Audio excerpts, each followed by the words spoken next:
Hello students, আমার চ্যানেলে তোমাদেরকে স্বাগত। শুরু করছি 2026 মাধ্যমিক পরীক্ষার্থীদের জন্য ডাব্লিউবিটিএ মাধ্যমিক টেস্ট পেপার্স 2026 থেকে ভূগোলের একটি ক্লাস। ঠিক আছে, তো আমি এখন তোমাদের ডাব্লিউবিটিএ মাধ্যমিক টেস্ট পেপার্স 2026 থেকে ভূগোলের যে প্রথম স্কুলটা আছে সেই স্কুলটার শর্ট কোশ্চেন সলভ করে দেবো। তো প্রথম থেকে শেষ পর্যন্ত ভিডিওটা দেখবে। আমি বারবার বলছি, তোমাদের শর্ট প্রশ্নের জন্য কিন্তু আমি ডাব্লিউবিএইচএ এবং ডাব্লিউবিটিএ এই দুটি টেস্ট পেপার আপাতত ফুল যা যা স্কুল আছে সেগুলো শর্ট প্রশ্ন করিয়ে দেবো। আর আমার বিশ্বাস এই শর্ট প্রশ্নগুলো তোমরা প্রত্যেকে দেখে যাও, দেখবে শর্ট প্রশ্ন তোমাদের কিন্তু বাঁধবে না। ঠিক আছে, তো চলো অবশ্যই আমার চ্যানেলটাকে একটু সাপোর্ট করো, আমার পাশে থাকো, আর অবশ্যই তোমার বন্ধুদের মাঝে একটু বেশি করে শেয়ার করো। আর আমার চ্যানেলে যারা নতুন আছো তারা অবশ্যই চ্যানেলটাকে সাবস্ক্রাইব করে দাও। ঠিক আছে, একটু বন্ধুদের মাঝে বেশি করে শেয়ার করে দাও। চলো শুরু করি ক্লাসটি।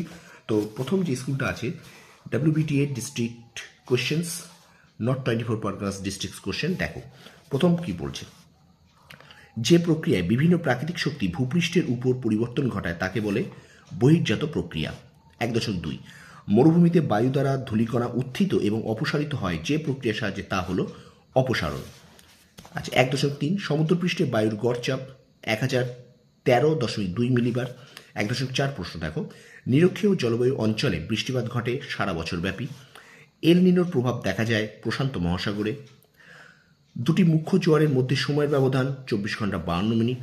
1.7, বিষাক্ত নয় এমন একটি বর্জ্য পদার্থের উদাহরণ হলো তুষ। 1.8, বর্তমানে ভারতে অঙ্গরাজ্যের সংখ্যা হলো 28টি। 1.9, ভারতের সর্বোচ্চ এবং পর্বতবেষ্টিত মালভূমি হলো লাদাখ মালভূমি। আচ্ছা 1.10, ভারতের দ্বিতীয় দীর্ঘতম নদী এবং দক্ষিণের গঙ্গা বলা হয় গোদাবরীকে। 1.11, ভারতের ইক্কু রাজ্য বলা হয় উত্তরপ্রদেশ। 1.12, ভারতের ডেট্রয়েট বলে পরিচিত চেন্নাই। 1.13, ভারতের প্রবেশদ্বার বলা হয় মুম্বাই। এবং 1.14, 1:50,000 মেট্রিক স্কেলের মানচিত্রে অক্ষরেখা দ্রাঘিমা রেখার ব্যবধান 15 মিনিট ইন্টু 15 মিনিট। ঠিক আছে, তো এখানে এবার চলো আমরা চলে যাচ্ছি বিভাগ ক্ষয়। তো এখানে জায়গা নেইগুলো আমি কিন্তু তোমাদেরকে খাতায় লিখে একটু দেখাবো। ঠিক আছে, দেখো প্রথমে বলেছে শুদ্ধ অশুদ্ধ। দেখো নিরক্ষীয় অঞ্চলে একটু আমি কাছে নিয়ে যাই তোমাদের। নিরক্ষীয় অঞ্চলে হিমরেখার উচ্চতা 0 মিটার। কি বলছে, নিরক্ষীয় অঞ্চলে হিমরেখার উচ্চতা 0 মিটার। তাহলে এটা কিন্তু হবে তোমাদের অশুদ্ধ। ঠিক আছে, প্রথমটা হবে অশুদ্ধ। ওকে, আচ্ছা 2.1.2 দেখো, পম্পেরো প্রবাহিত হয় পম্পাস তৃণভূমি অঞ্চলে। প্রবাহিত হয় পম্পাস তৃণভূমি অঞ্চলে। এটা কিন্তু শুদ্ধ, ঠিক আছে। আচ্ছা এবার দেখো, স্থলবায়ু দিনের বেলা প্রবাহিত হয়। এটা কিন্তু অশুদ্ধ। আমি এখানে রাউন্ড করে দিচ্ছি, একটু তোমরা দেখে নেবে। এই 2.1.3 এইটা অশুদ্ধ। ঠিক আছে, তাহলে স্থলবায়ু দিনের বেলা প্রবাহিত হয়, অশুদ্ধ। আচ্ছা 2.1.4 বলছে হিমপ্রাচীর উচ্চ পার্বত্য অঞ্চলে দেখা যায়। এটা কিন্তু হবে অশুদ্ধ, এটাও কিন্তু অশুদ্ধ। তো এটাকেও আমি একটুখানি ওপরে লিখে দিচ্ছি, জায়গা নেই বলে। ঠিক আছে, তাহলে 2.1.4 এটা কিন্তু এটা কিন্তু হিমপ্রাচীর উচ্চ পার্বত্য অঞ্চলে দেখা যায়, এটাও কিন্তু অশুদ্ধ। আচ্ছা চা উৎপাদনে ভারতের প্রথম রাজ্য আসাম। কি বলছে 2.1.5, চা উৎপাদনে ভারতের প্রথম রাজ্য হলো আসাম। এটা 2.1.5, এটা কিন্তু শুদ্ধ। এটা কিন্তু 2.1.5টা কিন্তু ঠিক আছে, এটা কিন্তু শুদ্ধ। আচ্ছা 2.1.6, ভারতের মৌসুমী বায়ু প্রথম আসে কেরালা উপকূলে। এটা কিন্তু শুদ্ধ। তাহলে ভারতের মৌসুমী জলবায়ু প্রথম আসে কেরালা উপকূলে, এটা শুদ্ধ। আর উপগ্রহ চিত্রে ছদ্মরং ব্যবহৃত হয়। কি বলছে, উপগ্রহ চিত্রে ছদ্মরং ব্যবহৃত হয়, এটাও কিন্তু শুদ্ধ। ঠিক আছে, তো এই হলো তোমাদের শুদ্ধ অশুদ্ধ। এবার চলো আমরা চলে যাচ্ছি উপযুক্ত শব্দ। ঠিক আছে, শূন্যস্থান পূরণে চলে যাই। তো শূন্যস্থান পূরণ একটু দেখে নিই। 2.2.1 একটু দেখো, নীলনদের বদ্বীপ ড্যাশ আকৃতির। এটা কিন্তু হবে ধনুক আকৃতির। ঠিক আছে, মানে ধনুকের মতো। নীলনদের বদ্বীপ ধনুক আকৃতি। আচ্ছা তারপর দেখো, দ্বীপশৈল দেখা যায় ড্যাশ ভূমিরূপ। কি বলছে, দ্বীপশৈল বলা হয় ড্যাশ ভূমিরূপকে। এটা হল ইনসেলবার্জ। দ্বীপশৈল ইনসেলবার্জ ভূমিরূপকে। আচ্ছা 2.2.3, অসমে কালবৈশাখী ড্যাশ বলে। এখানে অসমে কালবৈশাখী বর্দইছিলা।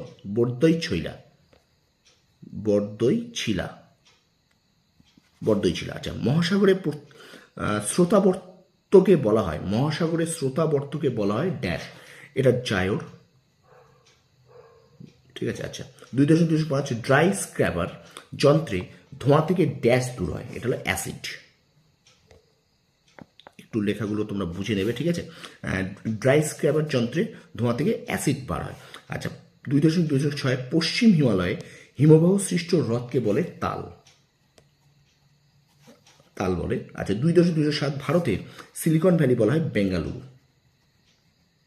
ওকে, বেঙ্গালুরুকে, বেঙ্গালুরু, ওকে।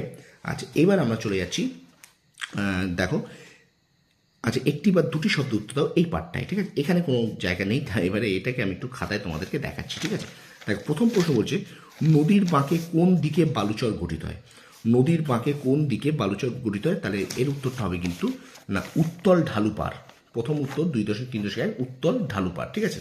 আচ্ছা বায়ুচাপ মাপার যন্ত্রের নাম তোমরা নিশ্চয়ই জানো, বায়ুচাপ মাপার যন্ত্রের নাম 2.3.2 ব্যারোমিটার, তাহলে বায়ুচাপ মাপার যন্ত্রের নাম ব্যারোমিটার। আচ্ছা ভারত মহাসাগরে প্রবাহিত প্রধান স্রোতের নাম লেখো, কি বলছে 2.3.3 ভারত মহাসাগরে প্রবাহিত প্রধান স্রোতের নাম লেখো, ভারত মহাসাগরে প্রবাহিত প্রধান স্রোতের নাম লেখো। এটা কিন্তু হয়ে যাবে কিন্তু তোমার 2.3.3 মৌসুমী স্রোত, ঠিক আছে। ভারত মহাসাগরে প্রবাহিত প্রধান স্রোত হলো মৌসুমী স্রোত, ওকে। 2.3.3 উত্তর। আচ্ছা 2.3.4 জৈব ভঙ্গুর রাখার পাত্র কি রঙের হয়, এটা কিন্তু সবুজ। 2.3.4 সবুজ, তাহলে জৈব ভঙ্গুর রাখার পাত্র কি রঙের, সবুজ রঙের। 2.3.5 মালাবার উপকূলে লবণাক্ত জলভূমিকে কি বলে।